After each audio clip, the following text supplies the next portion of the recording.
주안의 만나 6월 11일 목요일 묵상을 함께 나누도록 하겠습니다. 오늘 말씀은 고린도전서 7장 1절에서 24절까지의 말씀으로요. 결혼의 문제에 관하여 라고 하는 제목을 함께 묵상을 나누도록 하겠습니다. 오늘 본문에서는 고린도 교회에서 제대로 정립되지 못하였던 문제였던 결혼과 독신과 이혼과 같은 문제들, 그 주제들에 대해서 말씀을 하고 있습니다. 자, 학문도 그렇고 신앙적인 부분에서도 개념의 정립 또 개념의 명료화라고 하는 것은 참으로 중요합니다. 어제 우리가 성욕에 대한 개념을 다루면서 성이 인격적인 연합의 도구이자 방법이라고 하는 부분들을 함께 보았습니다. 그러면서 이제 울타리가 없어지는 성의 그 개념들을 또 함께 이제 보았죠. 그런데 오늘은 반대 부분들이 나타납니다. 울타리가 없어지는 것이 아니라 왜곡된 금욕주의가 교회 안에 들어옴으로 인하여서 결혼을 한 관계 안에서도 부부 관계를 부정하는 내용들이 고린도 교회 안에 있었던 것입니다. 1절에 보면 고린도 교회 성도들에게 있어서 남자가 여자를 가까이 하지 않는 것이 좋다라고 하는 이원론적인 슬로건이 있다라는 것을 우리가 볼 수가 있습니다. 영적인 것은 선하고 육체적인 것은 무가치하다라고 하는 개념 안에서 결혼 생활에서도 금욕주의가 더 높은 차원의 영성을 보장한다라고 착각들을 한 것이죠. 이제 고린도 교회라고 하는 것이 이제 교회가 막 세상에 생겨나는 것이다 보니까 이러한 개념들이 이제 교리적으로 성경 안에서 정립이 되지 않는 것입니다. 자, 그런데 이러한 그 금욕주의, 잘못된 금욕주의를 주장하는 것 앞에서 바울은 남자들이 자기 아내를 두고 여자들은 자기 남편을 두라라고 말을 합니다. 이것은 부부 안에서의 허용된 그 성생활을 말하는 것입니다. 자, 이 이유에 대해서 근본적인 이유를 하나 말하는데요. 그것은 음행을 피하기 위함입니다. 자, 서로가 자기 몸에 대해서 주장을 하지 말게 하고 방을 따로 쓰지 말 것에 대해서 권면을 해요. 자, 이러한 바울의 권면 안에는 성욕이라고 하는 것의 힘에 대한 각성과 주의함이 있는 것입니다.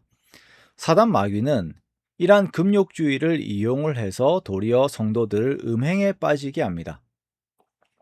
고린도 교회 안에서는 부부간의 성생활을 영적으로 낮은 개념으로 치부하는 분위기가 있습니다.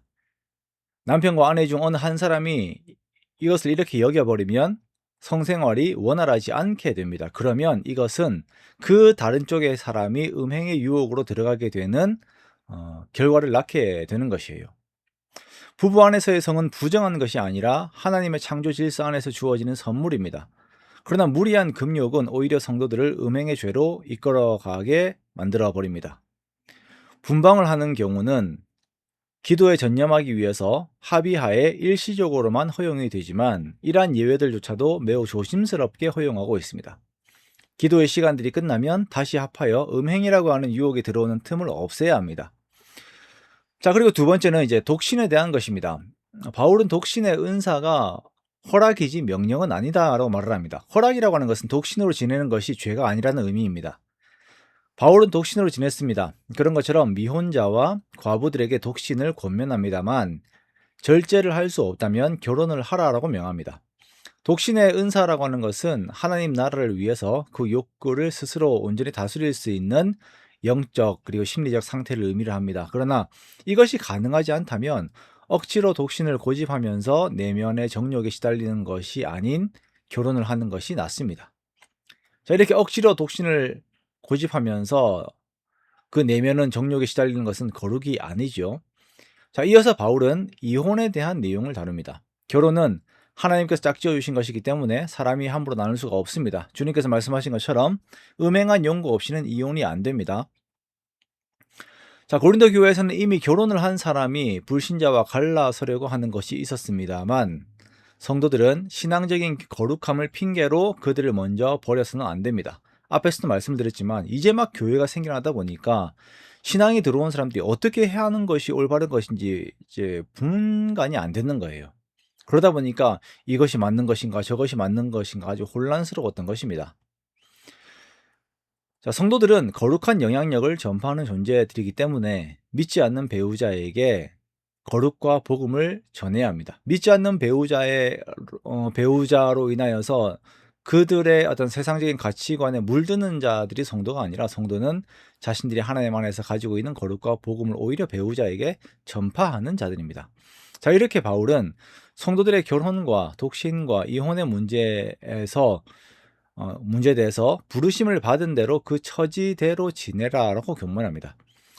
부르심을 받은 대로라고 하는 것은 회심하였을 때 그 상태대로, 회심하였다라고 하여서 결혼 생활을 막 다 바꿔버리는 것이 아니라 그대로 지내는 것입니다. 그리고 24절의 말씀처럼 그 안에서 그대로 하나님과 함께 거하는 것입니다. 자, 우리가 오늘날 이제 결혼과 독신과 이혼의 문제에 있어서 우리는 세상적인 기류를 따라가는 것이 아니라 성경의 원칙을 따라야 합니다. 잘못된 자유함 안에서 이러한 것들을 선택하는 것이 아니라 창조의 원리와 말씀의 원리 안에서 결혼과 독신과 이혼을 바라보는 것이죠.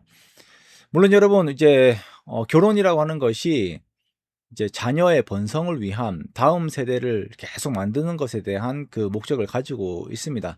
여기에서 그런데 결혼과 독신, 이혼의 문제들이 막 나오는 것이 아까 말씀을 드렸던 정욕의 문제, 음행의 문제와 결부하여서 이 부분들을 설명을 하고 있는 그렇게 중점을 가지고 설명을 하고 있는 부분들이 있습니다. 그런데 하나님의 창조 원리는 우리가 결혼을 하는 것이고 그렇게 생육하고 번성하는 것이 하나님의 창조 원리입니다.